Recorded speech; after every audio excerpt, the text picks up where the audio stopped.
Hello, we are back. I'm probably going to stop doing part twos because I have my own room and stuff now, so that's the last time. That kind of came in. I was like, alright, I got to go talk to him or something, but we have got, again, Better Call Saul, the second episode of Season 2. We have a couple things in the plot to clear up and finish up, and then we're going to talk about the critical reception. So Chuck sits in during an HHM DNM meeting, the one that Jimmy McGill is and his brother, who just got the job at DNM to kind of like scout him out, see what he's doing here at this law firm. Is this legit? Is he actually that good of a lawyer? So Jimmy is hesitant to discuss Sandpiper client outreach, but continues after silent encouragement from Kim. Kim's kind of his motivation to get back into the law. She did a good job of like kind of mentoring him and bringing him back into it. She like rubs her foot on his foot as like a show of affection. He's like, "You got this, come on." Some like assurement. So Mike asks him to represent Daniel when Daniel meets with the police. So Jimmy gets another client. This is a pretty big deal client. He's kind of protecting him from the police, and this is one of the first big cons that this guy does as a lawyer. It's kind of crazy. So Daniel tells detectives his baseball cards were returned, so there is no need for further investigation, but they are skeptical as to how he got them returned. Did the guy that steal his baseball cards, were they affiliated with him? Stuff like that. Jimmy talks to them privately and fabricates a story about a failed gay love affair and the stealing of the baseball cards as revenge. Jimmy has all sorts of like anecdotes, all sorts of stories he makes up to the law enforcement. He does it in Breaking Bad. He's going to start doing it in Better Call Saul, and this is one of the first big ones he does in the series. The first season was kind of Jimmy McGill. Now, second 2 episodes into season 2, and we're already switching to Saul Goodman, the namesake of the show.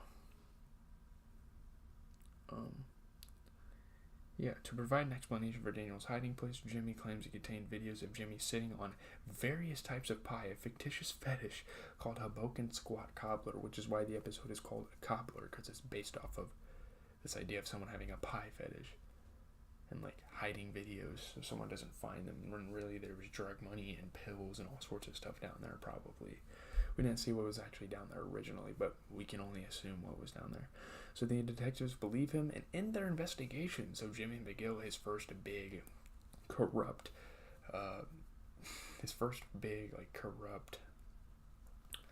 lie as a lawyer, and he's working with Davis and Maine, so this is very risky. So that night, Jimmy tells Kim about Daniel's case, including fabricating the videos. Fabricating evidence is a big sin in law. That's implied. Kim is appalled that Jimmy has resorted to such an underhanded scheme. This isn't a big name client. Jimmy counters by asking why she was willing to play along with tricking Ken then. You like doing it too.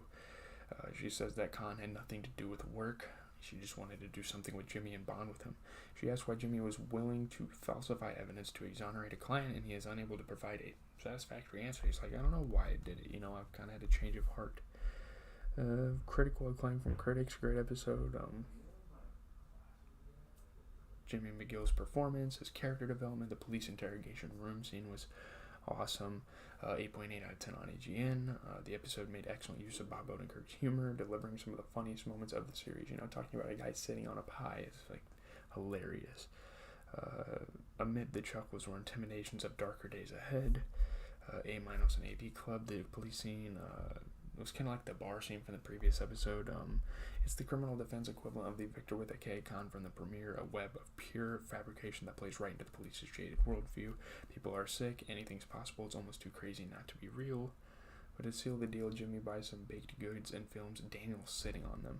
It's not clear he needed to do this to convince the police, rather as he's gleefully recounting the scam to Kim, it seems that he takes some pleasure in humiliating the idiotic dipshit.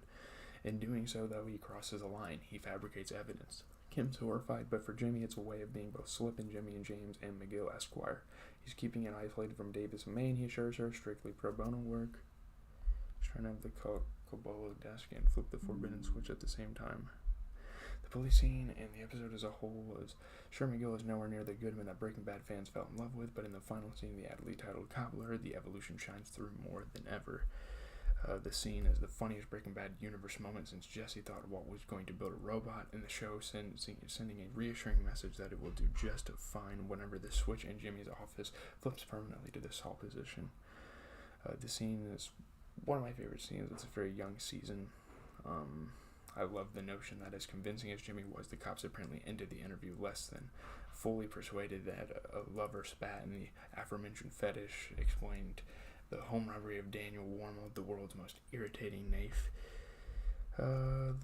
Jonathan Banks' acting was received positively. Mike's material is strong, even by his own standards. His dynamic with Daniel Warmold is exasperatingly entertaining, enough to come with the Curb Your Enthusiasm soundtrack. And it's worth pointing out that in deciding to help reclaim the cards, only after Dan reveals some of them belong to his dad, we catch a glimpse of the tragic father and son backstory learned about Mike in season 1's strongest episode. So that is very true. I'm out though. I gotta go. That's gonna be the end of it. Have a good rest